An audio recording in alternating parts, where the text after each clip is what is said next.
Hello everyone, आज के इस वीडियो में हम देखेंगे Node.js का आर्किटेक्चर और उसके अंदर स्पेसिफिकली हम देखेंगे कि इवेंट लूप कैसे काम करता है।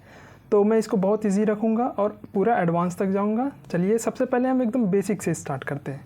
आपको स्क्रीन पे ये कोड दिख रहा है, क्या आप इसका आउटपुट बता सकते हैं? एकदम आसान सा सवाल है, ये क्या ही पूछ लिया मैं।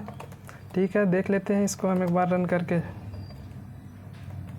तो ये 1 2 3 4 आपको पता है, मुझको पता है, इसमें कोई वैसे बात थी नहीं। ठीक है, चलिए हम दूसरा एक फ़ाइल देखते हैं। क्या आप इसका आउटपुट गेस कर सकते हैं?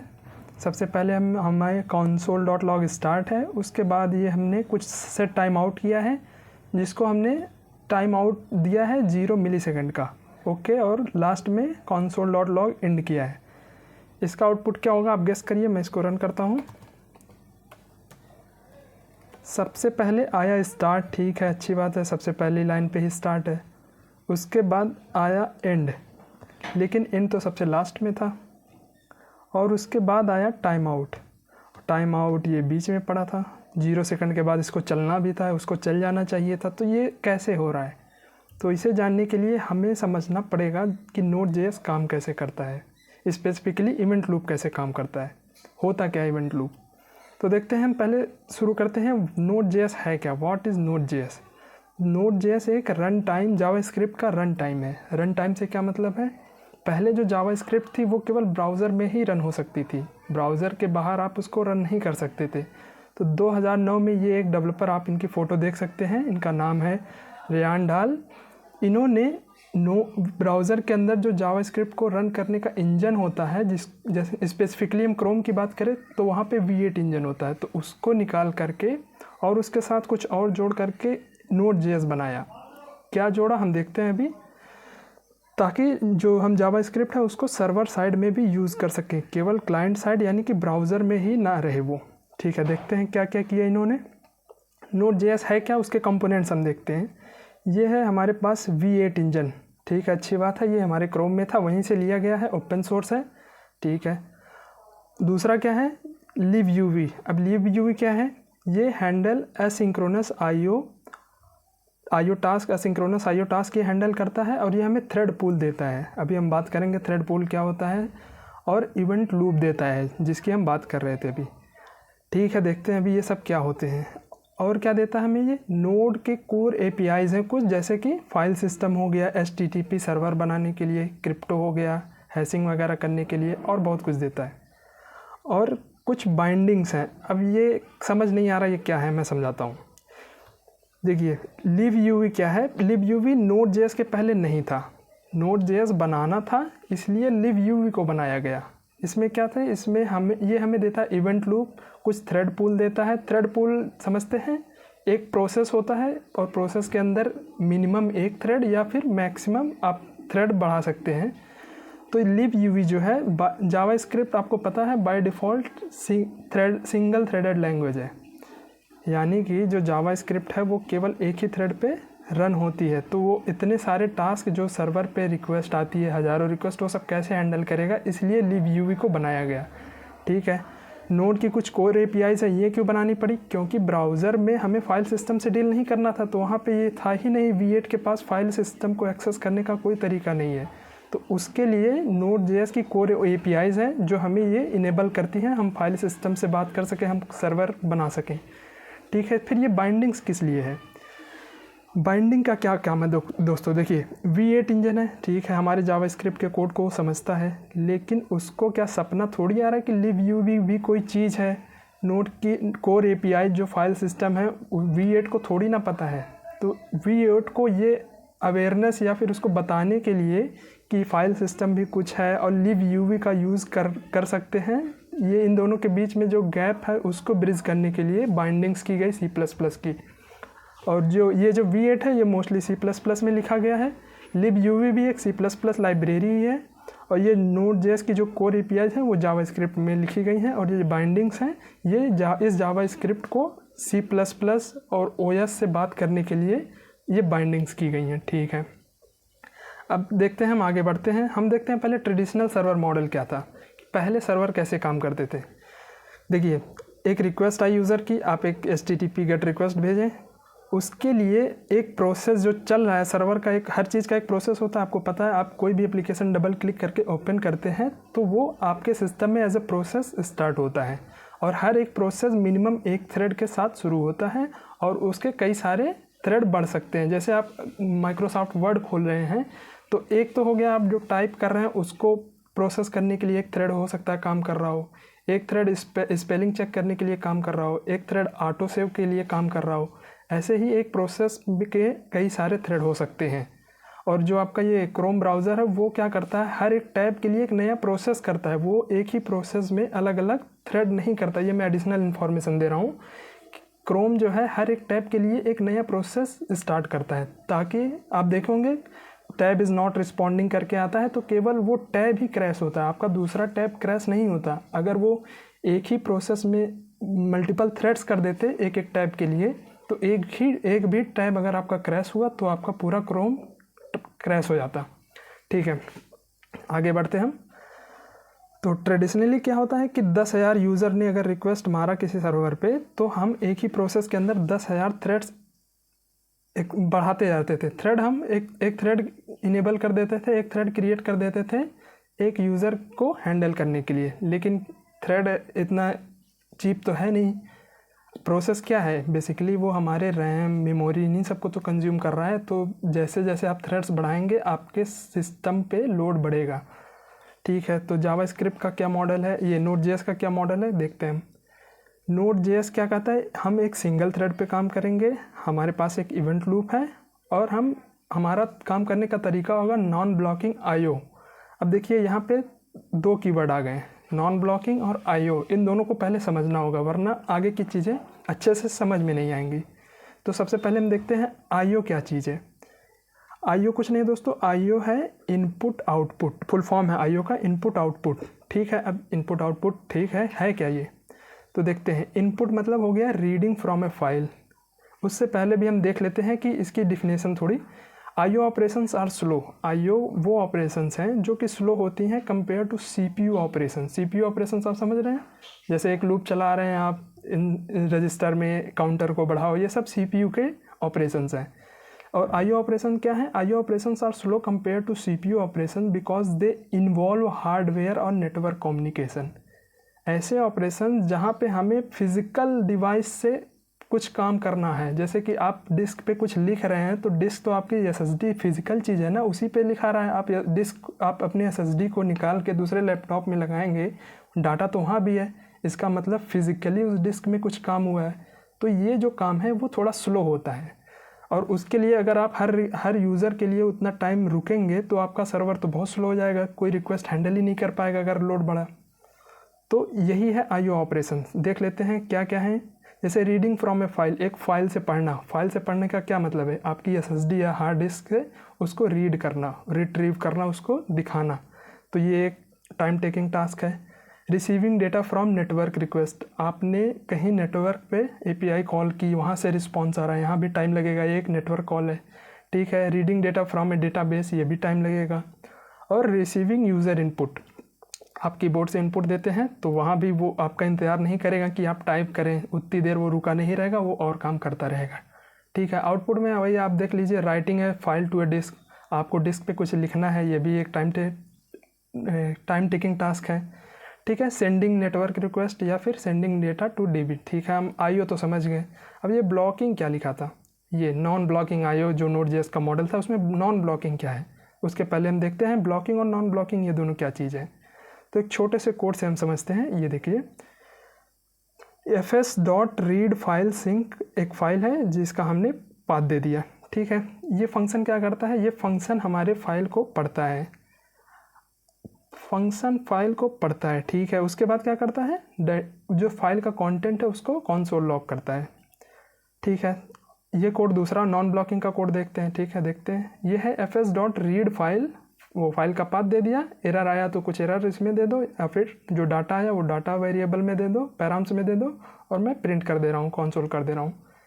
ठीक है, इन दोनों में अंतर क्या है, इसमें हम रीड फाइल सिंक्रोनसली फाइल को रीड कर रहे हैं, और यहाँ पे नॉन ब्लॉकिंग में असिंक्रोनसली रीड कर रहे हैं। इसका क्या मतलब है, इसका मतलब ये है कि हम जब तक वो फाइल रीड नहीं कर रहे हैं तब तक हम आगे बढ़ ही नहीं रहे हैं। मान लीजिए इसके आगे अगर कोई कोड होता, इसके आगे कोई और कोड होता, फंक्शन, कोई फंक्शन है, मान लीजिए कोई टास्क कर रहा है और उस नीचे उस फंक्शन को हम कॉल कर रहे हैं, तो ये कॉल होगी ही नहीं जब तक ये पूरी फाइल नहीं पढ़ जाएगी और उसके बाद ये प्रिंट होगा डाटा, उसके बाद हम अगले लाइन पे आएंगे। तो ये यहीं पे रुक जाएगा, ब्लॉक कर देगा, इसलिए इसको हम बोलते हैं ब्लॉकिंग। और यहाँ पे नॉन ब्लॉकिंग में क्या होगा, यहाँ पे अगर आप कोई फंक्शन कॉल कर रहे हैं तो ये फंक्शन कॉल हो जाएगा, ये इसका वेट नहीं करेगा पूरी फाइल पढ़ने के लिए। ठीक है, अभी हम और डिटेल में देखते हैं इसको। ठीक है, यहाँ पे प्रोग्राम जो हमारा वो वेट करता है और कुछ आगे काम बढ़ता ही नहीं है। यहाँ पे क्या होता है, फाइल रीड करने लगता है और कंटिन्यू करने लगता है एग्जीक्यूटिंग, नीचे के कोड को एग्जीक्यूट करना कंटिन्यू रखता है और कॉल। ठीक, लेकिन एक सेकंड, ये कंटिन्यू कैसे करता है? जावास्क्रिप्ट तो सिंगल थ्रेडेड लैंग्वेज है। ठीक है, हम देखते हैं कैसे करता है ये। और call back runs when file is ready, जब फाइल वो पूरी पढ़ लेता है तो फिर ये जो कॉल बैक, इसको हम कॉल बैक बोल रहे हैं। ये पार्ट, ये जो फंक्शन है इसको हम कॉल बैक बोल रहे हैं। ये रन होता है जब पूरी फाइल हम पढ़ लेते हैं, तो जिसमें टाइम लगता है उसके बाद।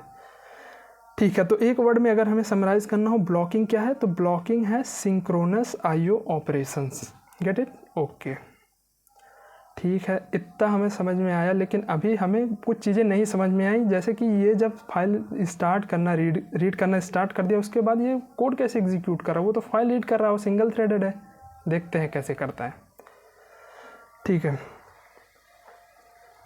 और एक सवाल और आया होगा आपके मन में कि ये जो कॉल बैक है, ये जो हमने ऊपर कॉल बैक की बात की, इसको कॉल स्टैक में डाला किसने? कॉल स्टैक समझते हैं आप? नहीं समझते तो मैं दिखाता हूँ, एक मिनट।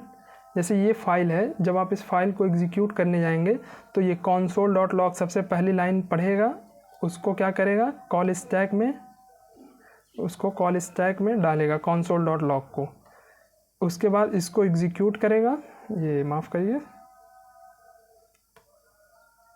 ये स्टैक में डाला, इसको एग्जीक्यूट किया, स्टैक से इसको बाहर फेंक दिया। उसके बाद दूसरी लाइन डालेगा, उसको एग्जीक्यूट करेगा, ऐसे होता रहता है। ठीक है, ठीक है, इसको लेकिन कॉल स्टैक में डाला किसने? काम तो कभी भी हो सकता है, 1 घंटे बाद, 10 मिलीसेकंड बाद हो सकता है। ठीक है, देखते हैं अभी। अब हम देखते हैं कैसे ये सब कुछ हो रहा है। जैसे हमने यहाँ पे नोड अपनी फाइल रन की 01, तो ये पूरा रन कैसे हो रहा है ये हम देखते हैं, पूरा फ्लो। जैसे हमने नोड फाइल का नाम दिया, होता क्या है ये देखते हैं हम। होता कुछ ये है, एक Node.js प्रोसेस शुरू होता है। प्रोसेस समझते हैं आप अपने अगर विंडोज़ में है तो क्या बोलते हैं, टास्क मैनेजर में जा सकते हैं, या फिर लिनक्स में है तो फिर आप सिस्टम, ऐसे कुछ करके नाम होता है, मैं देख लेता हूँ, सिस्टम मॉनिटर होता है। ठीक है, नाम अलग अलग हो सकते हैं, आप समझ गए। तो Node.js का प्रोसेस शुरू होता है और हर एक प्रोसेस मिनिमम एक थ्रेड के साथ शुरू होता है, ये भी आपको पता है। बिना थ्रेड के क्या ही प्रोसेस। ठीक है, ठीक है, उस एक ही सिंगल थ्रेड को हम बोलते हैं मेन थ्रेड, बोल लेते हैं मेन थ्रेड, एक ही है, क्या दिक्कत है। ठीक है, अब होता क्या है, जैसे ही आपने नोड फाइल का नाम दिया, होता क्या है, सबसे पहले आपका प्रोजेक्ट इनिशियलाइज होता है। प्रोजेक्ट इनिशियलाइज होता है, इसका क्या मतलब? इसका मतलब ये है कि आपकी V8 का जो कोड है वो लोड होता है मेमोरी में, libUI का कोड है वो लोड होता है मेमोरी में, आपकी जो एंट्री फाइल है, जो आप फाइल का नाम दे रहे हैं वो लोड होती है, और बाकी जो सेटअप का टास्क होता है, एक प्रोजेक्ट को इनिशियलाइज करने का टास्क, वो होता है। ठीक है, ठीक है, उसके बाद क्या होता है, उसके बाद रन होता है हमारे टॉप लेवल का कोड। अब ये क्या चीज़ है, टॉप लेवल का कोड? तो ये जो आपने ग्लोबल स्कोप पे लिखा है, इन्हीं को हम टॉप लेवल का कोड बोलते हैं। अगर कोई ऐसे कोड आपने लिख दिया सेट टाइम आउट, और इसके अंदर ये जो कॉल बैक है, एक सेकेंड, ठीक है, ये जो console.log है टाइमर का, ये टॉप लेवल का कोड नहीं है, ये एक कॉल बैक के अंदर है, तो इसको हम टॉप लेवल का कोड नहीं करेंगे। ये सेट टाइम आउट फंक्शन जो है ये टॉप लेवल का कोड बिल्कुल है, लेकिन ये इसके अंदर ये जो कॉल बैक है ये टॉप लेवल का कोड नहीं है। ठीक है, आप समझ गए टॉप लेवल का कोड से क्या मतलब है। ठीक है, अब टॉप लेवल का कोड जब एग्जीक्यूट होता है तो इसमें क्या क्या होता है, देखिए, सबसे पहले रिक्वायर मॉड्यूल, जो हम मॉड्यूल कुछ इंपोर्ट कर रहे हैं, रिक्वायर कर रहे हैं, जैसे रिक्वायर एक्सप्रेस कर रहे हैं, तो वो सारी चीज़ें वो जाके पहले इस फाइल को आगे बढ़ने से पहले ही जिस फाइल को आप रिक्वायर कर रहे हैं उसको पूरा पढ़ के आता है, वो क्या एक्सपोर्ट कर रहा है वो सब कुछ देख के आता है, ठीक है। उसके बाद क्या होता है, इवेंट कॉल बैक रजिस्टर। अब ये क्या चीज़ है, इवेंट कॉल बैक रजिस्टर, देखते हैं। ये सारी चीज़ें ये जो इस ब्लॉक के अंदर पड़ी है, ये सब कब हो रही हैं, जब टॉप लेवल का कोड एग्जीक्यूट हो रहा है, उस समय ये चीज़ें हो रही हैं, ठीक है। हम देखते हैं ये कॉल बैक रजिस्टर का क्या मतलब है। ये कोड देखिए आप, console.log start। उसके बाद हमने सेट टाइम आउट किया, एक कॉल बैक दिया जिसमें हम console.log टाइम आउट प्रिंट कर रहे हैं। 0 मिलीसेकंड के बाद हमने टाइम आउट दे दिया है, और लास्ट में console.log end। तब सबसे पहले ये क्या होगा, प्रोजेक्ट इनिशियलाइज होगा, ठीक है। उसके बाद जब टॉप लेवल का कोड एग्जीक्यूट होना शुरू होगा, सबसे पहले ये लाइन जाएगी कॉल स्टैक में, ठीक है, एग्जीक्यूट होगी, प्रिंट हो जाएगा स्टार्ट, ये बाहर आ जाएगी कॉल स्टैक से, कॉल स्टैक एम्प्टी हो गया। अब ये वाली लाइन आ गई, ये क्या कर रही है, सेट टाइम आउट कर रही है, ठीक है। ये क्या तुरंत एग्जीक्यूट होगा, नहीं होगा। क्यों नहीं होगा, क्योंकि ये एक कॉल बैक रजिस्टर कर रहा है। क्या कर रहा है, कॉल बैक रजिस्टर कर रहा है। आप फाइल पढ़ेंगे वहाँ भी क्या होगा, फाइल को रीड करने को तो आपने बोल दिया, लेकिन वो तुरंत थोड़ी ना रीड हो जाएगा। अभी बताए वो एक फिजिकल ऑपरेशन, मतलब फिजिकल डिस्क से पढ़ना है, वहाँ पे टाइम लगेगा, तो तुरंत नहीं पढ़ना शुरू होगा, लेकिन तुरंत पढ़ नहीं लेगा, पढ़ना तो शुरू हो जाएगा, ठीक है। तो वो जो कॉल बैक रजिस्टर होगा, पढ़ने के बाद क्या करना है, ये या इस मिली सेकेंड टाइम आउट के बाद मुझे कौन सा फंक्शन कॉल बैक रन करना है, वो रजिस्टर होता है, ठीक है। तो यहाँ पे जो हमने लिखा है इवेंट कॉल बैक रजिस्टर, उसका ये मतलब है, ठीक है। फिर वो इसको कॉल स्टैक में डालेगा, console.log end को एग्जीक्यूट करेगा, कॉल स्टैक से बाहर करेगा। इतना समझ में आया, ठीक है।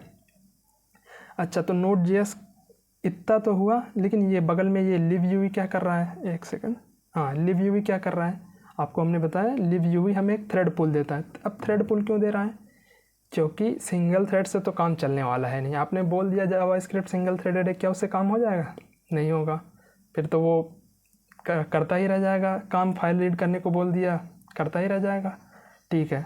तो ये live हमें क्या करता है, एक थ्रेड पूल देता है। थ्रेड पूल मतलब कुछ थ्रेड देता है हमें, जिससे हम काम करवा सकते हैं। इनको हम वर्कर थ्रेड बोलते हैं, ठीक है, वर्कर थ्रेड बोलते हैं। अच्छा, इसको काम, ये वर्कर थ्रेड है तो काम किसका करते हैं, ये जो Node.js हमने प्रोसेस शुरू किया है, ये कुछ काम इसको दे देता है। जैसे फाइल रीडिंग का टास्क है, ये खुद नहीं करेगा, बोल देगा live के थ्रेड्स को असाइन कर देगा कि तुम करके लाओ, काम हो जाएगा, मुझे बता देना। अच्छा, तो ये ऐसे काम करता है live का, ठीक है। live पूरा C++ में है, ठीक है, ये जावास्क्रिप्ट नहीं समझती है। तो ये काम बात कैसे कर रहे हैं V8 और live, तो हमने बाइंडिंग इसीलिए की थी ताकि live और ये V8 हमारे बात कर सके, ठीक है। अब हम नीचे आते थोड़ा, अब हम देखते हैं ये जो कॉल बैक रजिस्टर, अपना पूरा प्रोग्राम रन तो हुआ नहीं अभी तो केवल रिक्वायर मॉड्यूल, टॉप लेवल का कोड जो कंसोल वगैरह थे वो रन हुए, और इवेंट कॉल बैक रजिस्टर हुए। वो कॉल बैक अभी थोड़ी ना एग्जीक्यूट हुए, वो कैसे होते हैं, अब वहाँ पे हम चलते हैं, ठीक है। तो ये देखिए आपके पास कॉल स्टैक है, ठीक है, आपको पता है टॉप लेवल का कोड आता है, इसमें एग्जीक्यूट होता है, बाहर जाता है। कोई फंक्शन आया, वो फंक्शन किसी और को कॉल करा तो उसके ऊपर आ जाएगा, आपको सब पता है, ठीक है।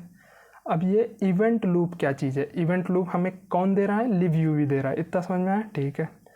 ये मैक्रो टास्क क्यों क्या है, अच्छा जी, तो आपने जब ये देखा कि इवेंट कॉल बैक रजिस्टर हो रहा है, यहाँ पे ये वाली line event call back register हो रही है, तो ये रजिस्टर हो रही है वो तो ठीक है, टाइम आउट हो जाएगा कुछ देर बाद, या फाइल पढ़नी है तो फाइल कुछ देर बाद पढ़ी जाएगी। अभी मैं समझाऊंगा कि ये फाइल पढ़ने का पूरा प्रोसेस फ्लो क्या है, कैसे होता है, लेकिन उसके पहले हम थोड़ा और आगे देखते हैं, या पहले वही बताता हूँ। चलिए, जैसे आपको एक फ़ाइल पढ़नी है, मैं आ जाता हूँ एक फ़ाइल में, देखो मैं कहीं लिखा हूँ फाइल का कोड, ओके, हमारे पास है ये फाइल का कोड है हमारे पास। ये देखिए हमने सबसे पहले फाइल सिस्टम मॉड्यूल को रिक्वायर कर लिया, ठीक है। उसके बाद fs.read फाइल, हम file.txt को रीड कर रहे हैं, UTF-8 हमने दे दिया इनकोडिंग, और उसके बाद एरर आ रही तो एरर, या फिर जो डाटा आ रहा है, जो पढ़ के आ रहा है, वो हमें बता दो फाइल का कंटेंट, ठीक है। हम उसको console.log करा दे रहे हैं। अभी इन सबको हम कमेंट आउट करते हैं, ये काम का भी नहीं है हमारे, ठीक है। तो ये काम हो कैसे रहा है, पूरा फ्लो बताओ कि कौन किसके पास जा रहा है, कौन रीड कर रहा है, ये मैं आपको बताता हूँ। तो सबसे पहले आपने fs.read फाइल किया, तो ये देखिए fs.read फाइल, तो ये इस ऑफलोड, ये अपना काम जो V8 है वो खुद नहीं करता है इसको, क्योंकि उसके पास ये कैपेबिलिटी है ही नहीं, तो वो live को कॉल कर देता है, live को उसको ये टास्क असाइन कर दिया कि तुम इस फाइल को पढ़ के आओ और मुझे बताओ क्या लिखा है, ठीक है। अब जो लिव यूवी है ये भी ये काम खुद नहीं करती। अच्छा, फिर कौन करता है, देखते हैं कौन करता है। ये जो लिव यूवी है ये फिर जाती है हमारे ओएस के पास, ऑपरेटिंग सिस्टम के पास, ठीक है। ये दोनों ऑपरेटिंग सिस्टम और लिव यूवी C++ में बात कर रहे हैं, हमें उससे लेना देना नहीं है क्योंकि वो उनका इंटरनल मामला, ठीक है। ये लिव यूवी ओएस से जाके बोलता है कि ये फाइल लो, पढ़ो इसको, इसका कंटेंट पढ़ो डिस्क से और मुझे बताओ क्या लिखा है। तो लिव यूवी भी काम यहाँ नहीं कर रहा है। लिव यूवी के जो वर्कर थ्रेड्स है वो भी ये काम नहीं कर रहे, वो ओएस को असाइन कर दे रहा है या ओएस को डेलीगेट कर दे रहे हैं। तो ओएस ऑपरेटिंग सिस्टम जब उसको टाइम मिलता है, और ओएस के पास एक ही काम थोड़ी ना है, आप हो सकता है क्रोम देख रहे हो और दूसरा VS कोड चला रहे हो, तो CPU तो बिज़ी है। जब उसको टाइम मिलेगा वो पढ़ के वो कंटेंट लिव यूवी को नोटिफाई करेगा कि ये रहा content, task completed file read का। फिर जो लिव यूवी है वो उस जो कंटेंट है, इसको जो मिला रिज़ल्ट, वो उसको डालता है एक क्यू में। सीधा एग्जीक्यूशन चल रहा है, ऐसे बीच में थोड़ी ना घुस जाएंगे कि लो रिज़ल्ट मिल गया, कहीं क्यू में लाइन में तो लगना पड़ेगा रिज़ल्ट आने के बाद। तो ये वाली चीज़ जो मैं पूरा समझाया ये मैक्रो टास्क क्यू है। तो ये क्यू में वो जो रिज़ल्ट है वो डालता है, तो इसलिए यहाँ पे ये क्यू है। अच्छा, तो इतने सारे क्यू क्यों हैं? टाइमर क्यू, एक second, timer queue, IO queue, check या सेट इंटरमीडिएट कुछ तो है, और क्लोज क्यू। इतने क्यू क्यों हैं? क्योंकि इतने तरीके के हमारे पास IO ऑपरेशंस है। जैसे टाइमर में क्या आता है, टाइमर में आपने देखा होगा सेट इंटरवल और सेट टाइम आउट, ये दोनों आ जाएंगे आपके टाइमर क्यू में। जैसे आपने 10 मिलीसेकंड का या 2 सेकंड का लगाया टाइम आउट, तो 2 सेकंड बाद ये इस टाइमर क्यू में वो कॉल बैक रजिस्टर हो जाए, कॉल बैक आ जाएगा, ठीक है, पुश हो जाएगा। उसके बाद ये इवेंट लूप अभी देखते हैं। इवेंट लूप यहाँ से पॉप करके उन सबको कॉल स्टैक में डालता है, वहाँ वो एग्जीक्यूट होते हैं, उसके बाद बाहर जाते हैं, उनका काम ख़त्म। ये चलता है पूरा फ्लो। अच्छा, ठीक है। तो IO क्यू क्या है? IO तो अभी हमने पूरा डिटेल में पढ़ा। IO क्या होता है? इनपुट आउटपुट, आपने समझा, नेटवर्क कॉल वगैरह, फाइल रीडिंग वगैरह, राइटिंग वगैरह, वो सारे चीज़ें IO हम बोलते हैं। तो वो सारे कॉल बैक जो हैं वो कहाँ पे पुश होते हैं? इस IO क्यू में पुश होते हैं। अच्छा, ये अलग अलग क्यू क्यों है? अलग अलग इसलिए है क्योंकि अभी हम बात करेंगे ये एक ऑर्डर में चलते हैं। ऐसे रैंडम कोई भी कॉल बैक पुश हो गया, वो चाहे जब नहीं आता, एक ऑर्डर में चीज़ें चलती हैं, प्रिडिक्टेबल होती हैं, ठीक है। अभी हम देखते हैं वो ऑर्डर क्या होता है, वही हमें इवेंट लूप का कोड समझना है, ठीक है। अच्छा, ये मैक्रो टास्क हमने लिखा है, मैक्रो टास्क क्यों लिखा है? केवल क्यों नहीं लिखा हमने? कुछ और होता है क्या? हाँ जी, होता है, लेकिन अभी हम ध्यान नहीं देंगे, उसको भी पढ़ेंगे, लेकिन पहले ये समझ में आ जाए, फिर वो समझना कोई बड़ी बात नहीं है, ठीक है। अच्छा, ये चेक सेट इंटरमीडिएट क्या है? अच्छा, आपको बता दें, ये आप जो देख रहे हैं, ये क्यू, ये सब एक फ़ेज़ है। जो इवेंट लूप के लिए ये सब एक फ़ेज़ है। एक फ़ेज़ में ये इनको चेक करता है, अगले फ़ेज़ में दूसरा फ़ेज़ ये है, इनको चेक करता है। तो ऐसे ये चेक फ़ेज़ है, ऐसे ये क्लोज क्यू का फ़ेज़ है, ठीक है, ठीक है। ये चेक सेट इंटरमीडिएट क्या है? ये एक ऐसा फंक्शन है जो केवल Node.js में प्रेजेंट है, ब्राउज़र में अवेलेबल नहीं है। कुछ ब्राउज़र करते होंगे लेकिन वो स्टैंडर्ड नहीं है, आपको मोस्ट ऑफ द ब्राउज़र में नहीं मिलेगा, ठीक है। ये है क्या, कुछ तो समझाओ, ठीक है। तो सेट इंटरमीडिएट जो है वो आप इक्विवेलेंट समझ सकते हैं सेट टाइम आउट के विद टाइम 0। एग्जैक्टली वो चीज़ नहीं है, लेकिन आप समझ सकते हैं। आप समझ गए ना क्या कहना चाहते हैं? कि इसको रन करो इमीडिएटली 0 टाइम पे। इक्विवेलेंट नहीं, आप सीधा सीधा इक्वल मत करिएगा, आप समझिए लॉजिकली क्या चीज़ है, ठीक है, ठीक है। अच्छा जी, तो अब हम देखते हैं इवेंट लूप के फेजेस। ये इवेंट लूप जो यहाँ पे बैठा है ये काम कैसे करता है, ये चलता कैसे है, हम ये देखते हैं। अब ये कॉल स्टैक में चीज़ें इसमें से क्या उठाता है, कब डालता है, ये देखते हैं, ठीक है। देखते हैं इवेंट लूप के फेजेस। अब यहाँ पे सबसे इम्पॉर्टेंट पार्ट हमारा शुरू हो रहा है, ठीक है। सबसे पहले इवेंट लूप क्या करता है, आपके एक्सपायर्ड टाइमर कॉल बैक्स की क्यू को चेक करता है। ये जो क्यू है ना टाइमर क्यू की, ये क्यू सबसे पहले इसको चेक करता है। अच्छा, ये थोड़ा हैवी हो गया, मैं एक बार शुरू से पूरा समझाता हूँ, ठीक है, ताकि एक वो चीज़ें जो हमें मेन चीज़ है उस पर हम फोकस कर पाएँ। हम node-index.js लिखते हैं, ठीक है, फाइल एग्जीक्यूट करने के लिए, ठीक है। एक प्रोसेस क्रिएट होता है, हर कोई भी एप्लीकेशन आप शुरू करो प्रोसेस तो क्रिएट ही होगा। क्रोम शुरू करो, आप जूम शुरू करो, ठीक है, अच्छी बात है। मेन थ्रेड, एक थ्रेड मिनिमम एक थ्रेड तो होगा ही जिसको हम मेन थ्रेड बोल रहे हैं। ठीक है, हमारा प्रोजेक्ट V8 वगैरह लोड होते हैं, अच्छी बात है।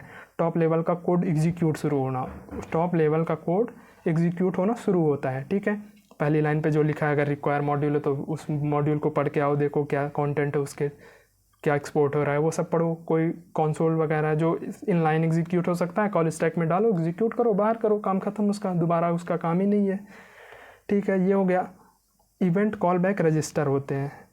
पहले पूरी फाइल ये जो टॉप लेवल का है, पूरा फाइल पहले पढ़ लिया जाता है। इसमें जो रजिस्टर करना होता है, जैसे fs.read फाइल है, इसको रजिस्टर कर लिए, ठीक है, आगे बढ़ गए। फिर कुछ सेट टाइम आउट आया, उसको रजिस्टर कर लिए, आगे बढ़ गए। तो सबसे पहले ऐसे पूरी फाइल लास्ट तक आपकी पढ़ ली जाती है, एग्जीक्यूट की जाती है। ठीक है, लेकिन अभी एग्जीक्यूशन कंप्लीट नहीं हुआ पूरा। Okay, event call back register हुए अगर हैं तो, नहीं है आपने सीधा इफ एल्स से कंसोल वगैरह किया, तो टॉप लेवल का कोड जैसे एग्जीक्यूट होगा वो देखेगा कुछ किसी क्यू में सब क्यू खाली हैं, कोई पेंडिंग टास्क है ही नहीं, तो आपका प्रोग्राम ख़त्म। ठीक है, ठीक है। अगर आपका कोई कॉल बैक रजिस्टर हो रहा है, तब हम देखते हैं अब नीचे क्या चीज़ें हो रही हैं। ठीक है, टॉप लेवल का कोड एग्जीक्यूट हो गया, कुछ कॉल बैक रजिस्टर हो गए। कॉल बैक रजिस्टर हो गए होने का मतलब है इन सारी क्यू में से हो सकता है एक या मल्टीपल क्यू में कोई ना कोई कॉल बैक अभी आएगा या आ चुका है। आएगा वो भी हम देखते हैं, अगर कोई आने वाला है तो प्रोसेस को रन करना पड़ेगा, उसको एग्जिट तो कर नहीं सकते। तो ये होता है। ठीक है, ओके। सबसे पहले ये कौन सी क्यू देखता है, इवेंट लूप। जब टॉप लेवल का कोड एग्जीक्यूट हो गया उसके बाद इवेंट लूप अपना काम करना शुरू करता है। ये इवेंट लूप क्या है, ये एक वाइल ट्रू लूप की तरह है कि ये चलता ही रहेगा जब तक कि कोई भी पेंडिंग टास्क ना पड़ा हो। ठीक है, सबसे पहले एक्सपायर टाइमर कॉल बैक्स की क्यू को चेक करता है, क्या कोई ऐसा क्यू है, कोई ऐसा कॉल बैक है जो इस क्यू में पड़ा है। नहीं पड़ा है तो ठीक है, अगर पड़ा है तो इसको वहाँ से उठा करके, इस क्यू से उठा करके इवेंट लूप डालेगा इस कॉल स्टैक में, उसको एग्जीक्यूट करेगा, उसके बाद उसको बाहर फेंकेगा। फिर अगली बार देखेगा कोई आने वाला है तो आएगा, वरना प्रोग्राम एग्जीक्यूट होगा। ठीक है, उसके बाद क्या होता है, आईओ पोलिंग। आईओ तो आप समझ ही गए हो अच्छी तरीके से। आईओ पोलिंग क्या होता है, समझ गए ना। फाइल या फिर नेटवर्क कॉल देखता है कि क्या कोई नेटवर्क कॉल पिछले कभी हुई थी जो रजिस्टर हुई थी, और वो क्या आ गई है अभी इस क्यू में जिसको मुझे प्रोसेस करना है। अगर आई है तो उसको कॉल बैक इस कॉल स्टैक में भेजेंगे, एग्जीक्यूट करेंगे, कॉल स्टैक से बाहर फेंकेंगे। ठीक है, आईओ पोलिंग हो गई। सेट इंटरमीडिएट, क्या आपने कोई ऐसा कोड लिखा है जहाँ पे आपने सेट इंटरमीडिएट से किसी कॉल बैक को रजिस्टर किया था। अगर किया था तो वो फाइल वाली चीज़ें ख़त्म करके ये यहाँ पे आएगा। इसमें भी अभी बहुत सारी चीज़ें बात करनी है, क्या ख़त्म करके आएगा या फिर कुछ टास्क छोड़ करके आएगा, या कुछ टाइम लिमिट है, कुछ टास्क लिमिट है, ऐसे। लेकिन अभी सिंपलिसिटी रखते हैं कि इसको अगर कुछ है तो उसको कॉल स्टैक में भेज के एग्जीक्यूट करके वो नीचे आता है सेट इंटरमीडिएट में, क्या कुछ है।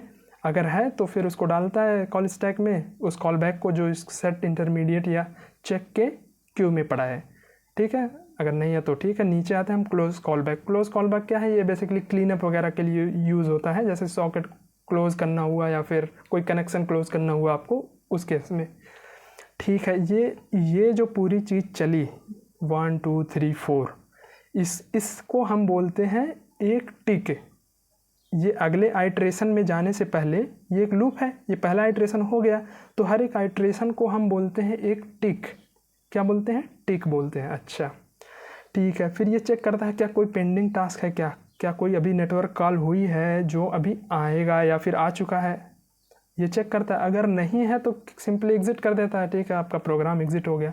अगर है तो फिर ये, अगर यस कोई ऐसा टास्क है, फिर ये लूप शुरू से ऊपर से चलना शुरू हो जाता है। फिर वो टाइमर कॉल बैक को देखता है, फिर आईओ पोलिंग को देखता है, फिर ये आप समझ गए, ये चारों क्यू को देखता रहता है वो। चलिए इस पे हम आईओ पोलिंग पे थोड़ी देर और बात कर लेते हैं। आईओ पोलिंग पे आने के बाद, इवेंट लूप के आईओ पोलिंग पे आने के बाद दो कंडीशंस हो सकती है। सेट इंटरमीडिएट क्यू में कोई है या फिर कोई कॉल बैक नहीं है। अगर कोई कॉल बैक नहीं है तो ये यहीं पे इवेंट लूप वेट करता है कि आईओ पोलिंग में कोई कॉल बैक आए, मैं उसको सीधा कॉल स्टैक में डाल सकूँ। वो आगे नहीं बढ़ता, यहीं पे आके वेट करता है। अगर इस सेट इंटरमीडिएट क्यू में कोई है तो वो फिर वेट नहीं करता, इस नीचे आ जाता है, इनको एग्जीक्यूट करता है, इस वाले क्यू को खाली करता है, फिर ये लूप चलाता रहता है। ठीक है। अगर यहाँ पे वेट कर रहा है और कोई टाइमर एक्सपायर हो गया तब भी ये फिर नीचे जाके ये पूरा नीचे चेक करता है इसको, फिर इसको चेक करेगा और फिर यहाँ पे आके उस टाइमर वाले कॉल बैक को वो कॉल स्टैक में डालेगा। तो ये चलता है हमारा पूरा फ्लो और हर एक आइट्रेशन को हम टिक बोलते हैं। ठीक है, अब हम कुछ कोड देख लेते हैं जो आपको गेस करने होंगे कि इनके आउटपुट क्या होंगे, ताकि हम देख सकें कि जो हमने पढ़ा अभी तक, क्योंकि अभी हमें और पढ़ना है, क्या वो हमें समझ में आया या नहीं। ठीक है, इसका आउटपुट आप बताइए क्या होगा। console.log start, set time out किया हमने 0 मिलीसेकंड के बाद और एंड कर दिया लास्ट वाली लाइन में console.log एंड। सबसे पहले क्या होगा, टॉप लेवल का कोड एग्जीक्यूट होगा, स्टार्ट प्रिंट होगा। ठीक है, सेट टाइम आउट आया, ये क्या करेगा, कॉल बैक रजिस्टर करेगा। टॉप लेवल का कोड एग्जीक्यूट होना कंटिन्यू होगा। ठीक है, इसका मतलब ये वाली लाइन एग्जीक्यूट हो जाएगी। एंड स्टार्ट के बाद एंड कंसोल पे प्रिंट होगा। उसके बाद क्या होगा, इवेंट लूप जाएगा, सबसे पहले देखेगा क्या कोई एक्सपायर्ड टाइमर कॉल बैक है, क्योंकि ये 0 मिलीसेकंड तुरंत एक्सपायर हो गया तो वो पड़ा होगा, तो वो इसको एग्जीक्यूट करेगा कॉल स्टैक में डाल के। अब देखते हैं इसका आउटपुट क्या जो हमने गेस किया वही है। ठीक है, स्टार्ट हुआ, एंड हुआ, टाइम आउट आया। ठीक है, इसको हम छोटा ही कर लेते हैं। ठीक है, अब हम दूसरी फाइल देखते हैं, इसका कोड क्या हम प्रेडिक्ट कर सकते हैं या नहीं। console.log स्टार्ट हुआ, वही चीज़ है यहाँ पे, सेट टाइम आउट हुआ, हम ए प्रिंट करा रहे हैं 0 मिलीसेकंड के बाद, फिर बी प्रिंट करा रहे हैं सेट टाइम आउट में कॉल बैक रजिस्टर करा करके 0 मिलीसेकंड, उसके बाद console.log एंड। तो आप इसको हम क्लियर करते हैं, अब रन करते हैं 03.js। इसका आउटपुट क्या होगा आप गेस करिए, मैं दिखाता हूँ। अच्छा, start and A and B.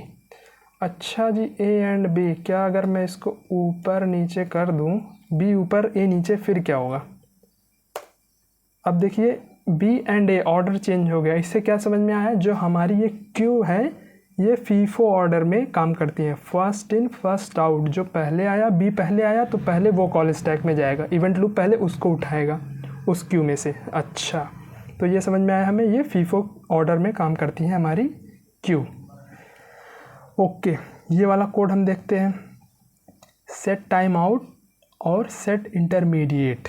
ठीक है, और console.log एंड। इसका आउटपुट क्या होगा, एक बार हम अपने कॉन्सेप्ट से समझने की कोशिश करते हैं। सेट टाइम आउट क्या है, टॉप लेवल का कोड है। ठीक है, लेकिन ये जो इसमें कॉल बैक है, क्या ये टॉप लेवल का है, नहीं है, तो क्या होगा, ये एग्जीक्यूट नहीं होगा बल्कि कॉल बैक रजिस्टर होगा। ये किस क्यू में जाएगा, टाइमर क्यू में जाएगा।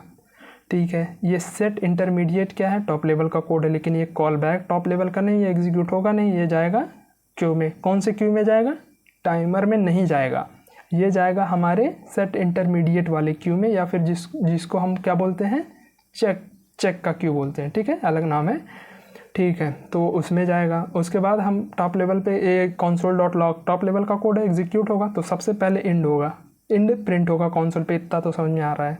उसके बाद क्या होगा, इन दोनों में से कौन पहले आएगा, हम अपने डायग्राम में देखते हैं। सबसे पहले एक्सपायर्ड टाइमर कॉल बैक होता है, उसके बाद सेट इमीडिएट वाला क्यू प्रोसेस होता है, इवेंट लूप बाद में उसके पास जाता है। तो इसका मतलब हमें पहले मिलना चाहिए टाइम आउट, फिर इंटर इमीडिएट वाला।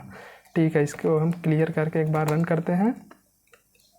04, सबसे पहले एंड प्रिंट हुआ, उसके बाद टाइम आउट आया, उसके बाद इमीडिएट आया। अच्छा, इस console.log को मैं अगर हटा दूँ एक बार के लिए, फिर आप बताइए इसका आउटपुट क्या होगा। कुछ नहीं, वो एंड ऊपर से हट जाएगा और टाइम आउट और इमीडिएट कंसोल पे प्रिंट हो जाएगा। ठीक है, देखते हैं, टाइम आउट और इमीडिएट प्रिंट हो गया। ठीक है, इनके ऑर्डर को हम चेंज कर लेते हैं एक बार। इनके ऑर्डर को हमने चेंज कर लिया, टाइम आउट इमीडिएट प्रिंट हो गया, लेकिन ये बाय चांस प्रिंट हुआ। दो बाई चांस का क्या मतलब, ये तो हमने कॉन्सेप्ट में पढ़ा है अभी। तो जब आप ग्लोबल लेवल पे, ग्लोबल स्कोप पे सेट टाइम आउट और सेट इमीडिएट और सेट टाइम आउट को यूज़ करते हैं, तो ये जो ऑर्डर है ये फिक्स नहीं होता, डिटर्मिनिस्टिक नहीं होता। क्या मतलब डिटर्मिनिस्टिक नहीं होता, पूरा पढ़ने का मतलब क्या था। अच्छा, तो फिर हम देख लेते हैं Node.js की वेबसाइट पे। हम आ जाते हैं किस पे, Node.js की वेबसाइट पे। वो क्या बोलते हैं वो देख लेते हैं एक बार। हम आ गए हैं Node.js की वेबसाइट पे और यहाँ पे क्या लिखा है, if we run the following script which is not within an IO cycle. IO cycle का मतलब आप समझ गए, किसी कॉल बैक में जो रजिस्टर हो रहा है, अगर उसमें नहीं है का मतलब टॉप लेवल पे है, ग्लोबल स्कोप पे है, दैट इज़ मेन मॉड्यूल में है। The order in which 2 timers are executed is non deterministic, नहीं बता सकते आप, as it is bounded by the performance of the process, आपके प्रोसेस के परफॉर्मेंस वगैरह पे ये डिपेंड करता है। तो अगर सेट टाइम आउट और सेट इंटरमीडिएट आप लगा रहे हैं ग्लोबल स्कोप पे, टॉप लेवल पे, तो उसके ऑर्डर को आप डिटरमाइन नहीं कर सकते, वो कुछ भी आ सकता है, कभी वो पहले आएगा कभी बाद में आएगा। अच्छा, लेकिन with in an IO cycle order fix है, हमने जो पढ़ा वो सही है, with in an IO cycle. Okay, तो ये चीज़ें थी जो हमें समझनी थी। ठीक है, तो ये हमने समझ लिया। अब आगे आते हैं, अगली फाइल में क्या है हमारी रीड फाइल। ठीक है, अब हम इसको देखते हैं, ये क्या है, हम एक फ़ाइल को रीड कर रहा, file.txt आपको दिखा देता हूँ। file.txt में क्या है, कुछ नहीं है, बस एक टेस्ट है, सीधा सा फाइल कंटेंट लिखा हूँ मैं।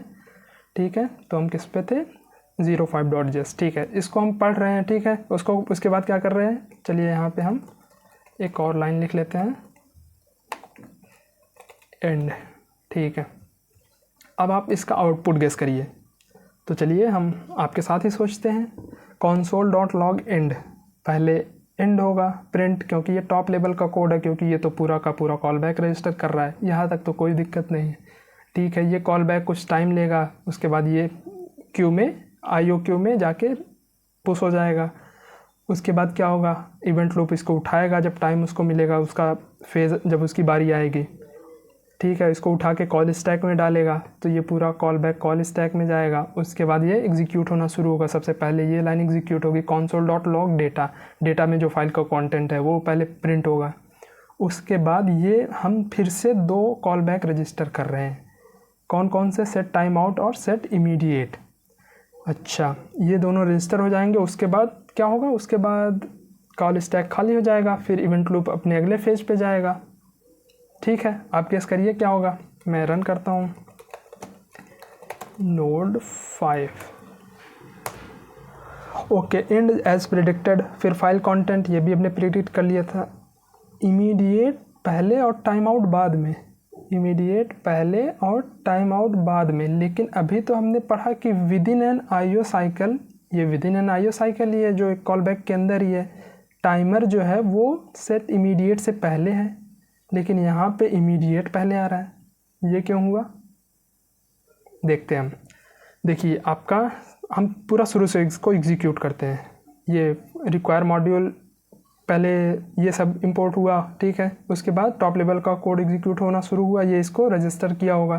ठीक है, रजिस्टर हुआ, अभी टॉप लेवल का कोड एग्जीक्यूट होना पूरा नहीं हुआ, तो ये इस लाइन पे आएगा, इसको कॉल स्टैक में डालेगा, कॉल स्टैक एग्जीक्यूट करेगा, फिर बाहर चला जाएगा। ये एंड आ गया, इतना तो सही है।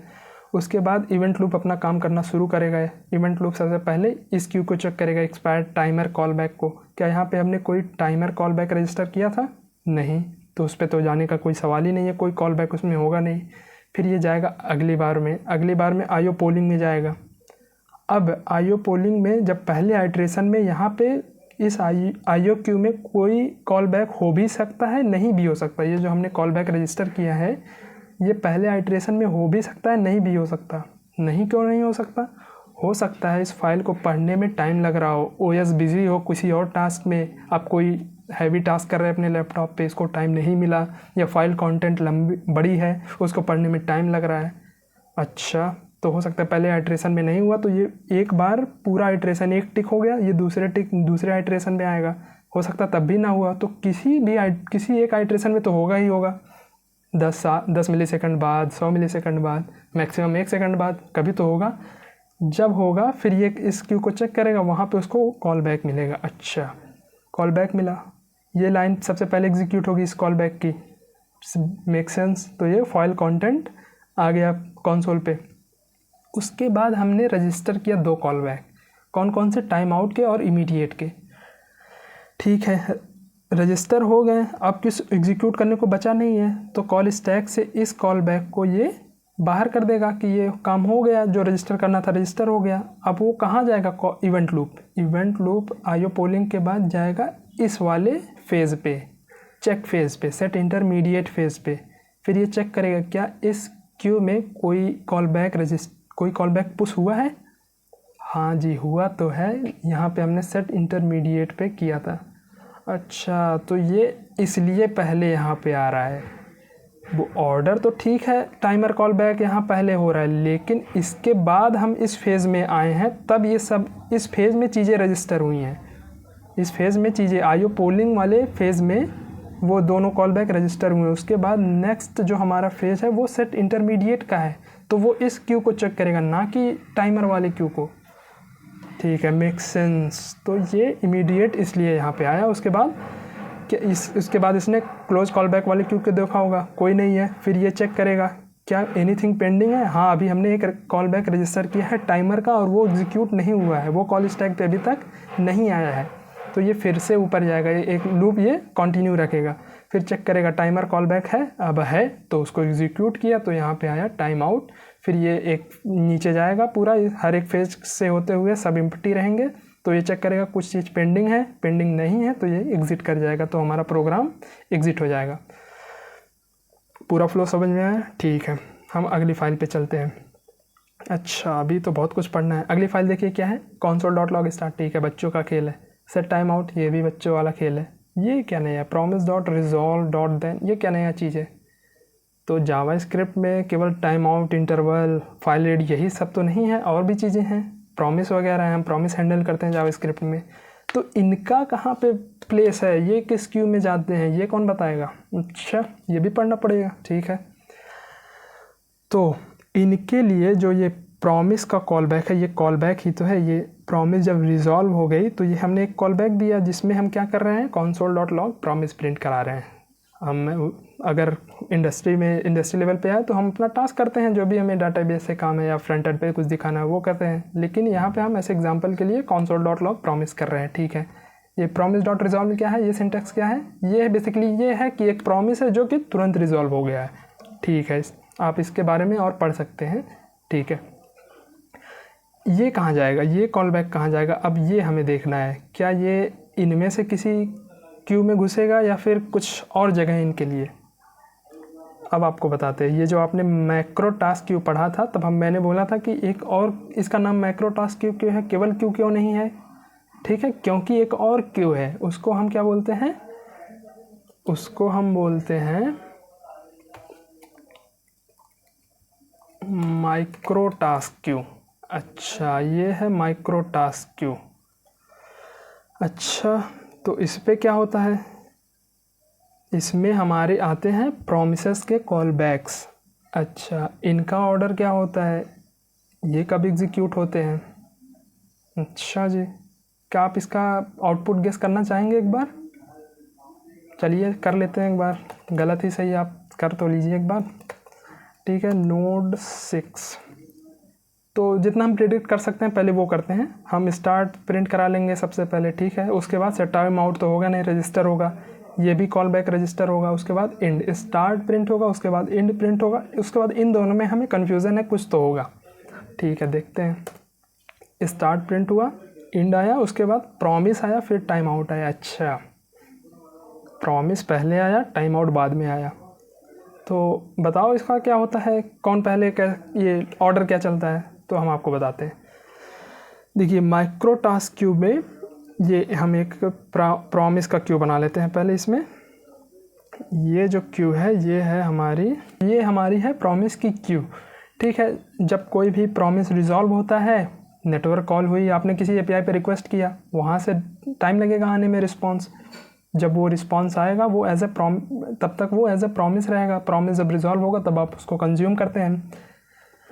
तो ये जो प्रॉमिस का कॉल बैक यहाँ पे आया रिजॉल्व होने के बाद, ये कब एग्जीक्यूट होगा, ये एग्जीक्यूट होता है हर एक फेज़ में ट्रांजिशन करने से पहले। ये जो इवेंट लूप है वो टाइमर क्यू पे आया, टाइमर क्यू में कुछ नहीं है या फिर कुछ है, उसको एग्जीक्यूट करने के बाद ये जाता है आईओ क्यू में, आईओ फेज़ में जाता है।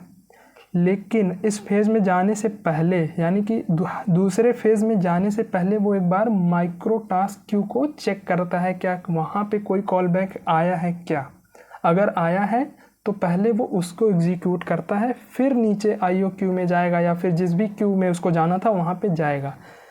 अच्छा, तो यहाँ पे देखते हैं कैसे हो रहा है।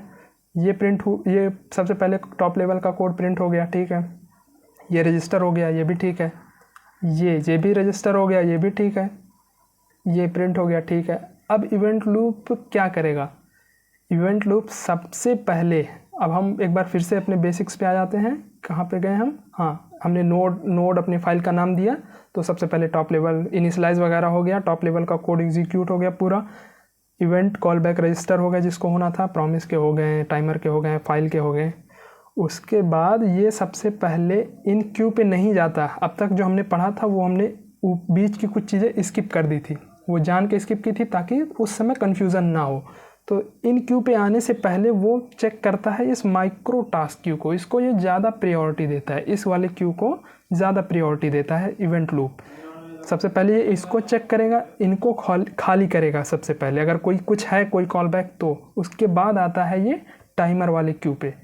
अच्छा, टाइमर वाले क्यू को खाली करेगा या फिर अगर है तो अगले फेज़ में जाने से पहले फिर ये चेक करता है माइक्रो टास्क क्यू में कुछ आया है क्या।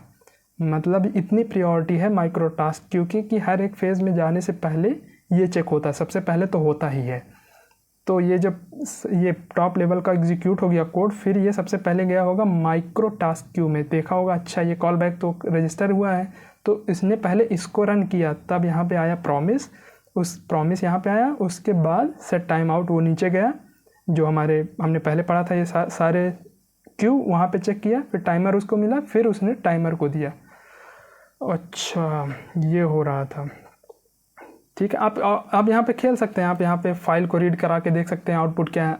आपने अगर कॉन्सेप्ट पकड़ लिया है तो फिर आप आउटपुट प्रिडिक्ट कर सकते हैं। देख लेते हैं कि क्या ये माइक्रो टास्क क्यू में केवल प्रॉमिस के कॉल बैक ही जाते हैं या फिर किसी और के जाते हैं, ये प्रॉमिस के लिए स्पेशल है क्या। तो जो जावा स्क्रिप्ट है वो आपको एक अलग से API या फंक्शन बोल सकते हैं देती है कि आप कोई माइक्रो टास्क क्यू में अपने किसी कॉल बैक को पुश कर सकते हैं। कैसे? ये एक मेथड है आपके पास क्यू माइक्रो टास्क, इसमें आपको क्या देना होता है, एक कॉल बैक जो आपको वहाँ पे पुश करना होता है, ठीक है। अच्छा, तो ये देखिए, अब ये दोनों माइक्रो टास्क क्यू में ही जाएंगे, तो इनको रन करके देखते हैं इनका आउटपुट क्या आएगा। आप गेस करिए, ये है नोड 07, ये दोनों जाएंगे। अभी तक हमने देखा सब कुछ फीफो ही चल रहा था, तो शायद फीफो ही होगा, तो फिर प्रॉमिस पहले आएगा, माइक्रो टास्क बाद में आएगा। अच्छा, सही है, अभी तक तो हमने सही गेस किया। इसको अगर हम ऊपर कर दे तो क्या होगा? अब पहले क्या आएगा? अगर फीफो है तो वही आएगा, पहले माइक्रो टास्क फिर प्रॉमिस आएगा। अगर कुछ और मामला है तो फिर तो हमारा कॉन्सेप्ट ही गलत। अच्छा, सही है, हमारा पहले माइक्रो टास्क आया फिर प्रॉमिस आया, मतलब ये दोनों चीज़ें जा रही हैं सेम ही क्यू में। जो पहले आया वो पहले फीफो ऑर्डर फॉलो कर रहा है, तो जो पहले आया वो पहले कॉल स्टैक पे जाएगा।